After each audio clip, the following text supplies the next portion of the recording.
નમસ્તે બાળ મિત્રો, તમારા ખુશી દીદી ફરી આવી ગયા છે નવી વાર્તા સાથે.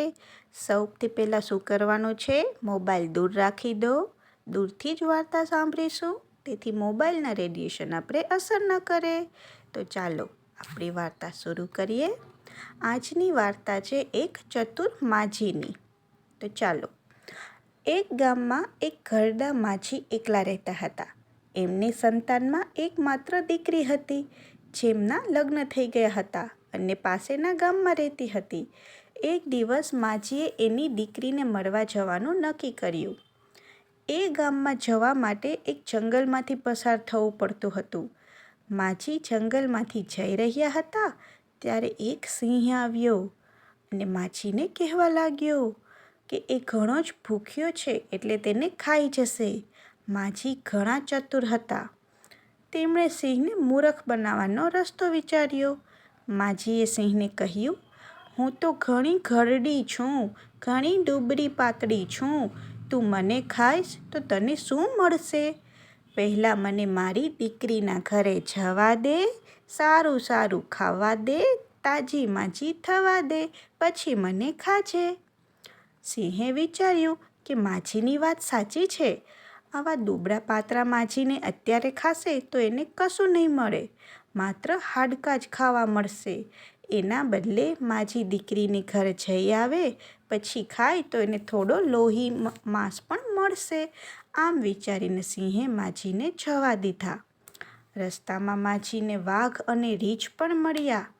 એમણે આ જ યુક્તિ વાપરીને બંનેને મૂરખ બનાવ્યા.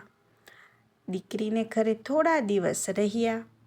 પછી માજીએ પોતાના ઘરે પાછા ફરવાનું વિચાર્યું. માજી જાણતા હતા કે એમને સિંહ, વાઘ અને રીંછ મળશે અને મારી નાખશે. તેમણે એક યુક્તિ વાપરીને મોટી ગોળ કોઠી બનાવી.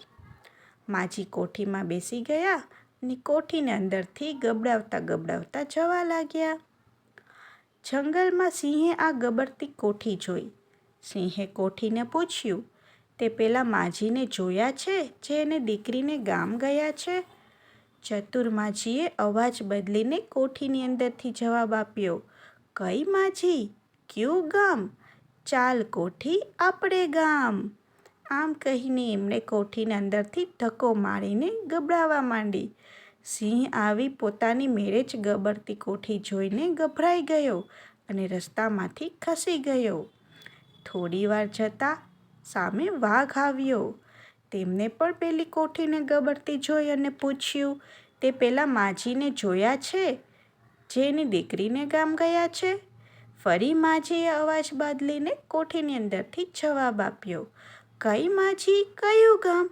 ચાલ કોઠી, આપણે ગામ.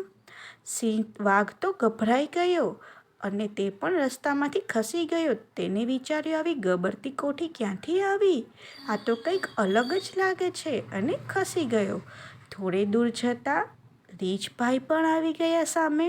તેને પણ ગબડતી કોઠીને પૂછ્યું, પેલા માજીને જોયા છે જેની દીકરીને ગામ ગયા છે? માજીએ ફરી કહ્યું, કઈ માજી, કયું ગામ? ચાલ કોઠી, આપણે ગામ. એમ કહી કોઠીને ધક્કો મારી ગબડાવવા માંડી. સિંહ, વાઘ જેવી રીતે ગભરાઈ ગયા તેવી જ રીતે રીંછ પણ ગભરાઈ ગયું અને ખસી ગયું કે આ તો કંઈક અલગ જ વસ્તુ લાગે છે. આવી રીતે ચતુર માજીએ સિંહ, વાઘ, રીંછ ત્રણેયને મૂરખ બનાવી અને સહી સલામત પોતાને ઘર પહોંચી ગયા. તો આમાંથી બાળકો આપણે શું શીખવા મળ્યું? કે જ્યારે પણ સંકટ આવે ત્યારે આપણે ચતુરાઈથી કામ લઈએ તો આપણે તે સંકટમાંથી બચી શકીએ છીએ. તો કેવી લાગી આજની વાર્તા? આજે આપણે અહીંયા પૂરું કરીએ. ફરી મળીશું નવી વાર્તા સાથે. ત્યાં સુધી મમ્મી પપ્પાની વાતો માનતા રહેજો, થોડું થોડું તોફાન કરતા રહેજો. Bye bye.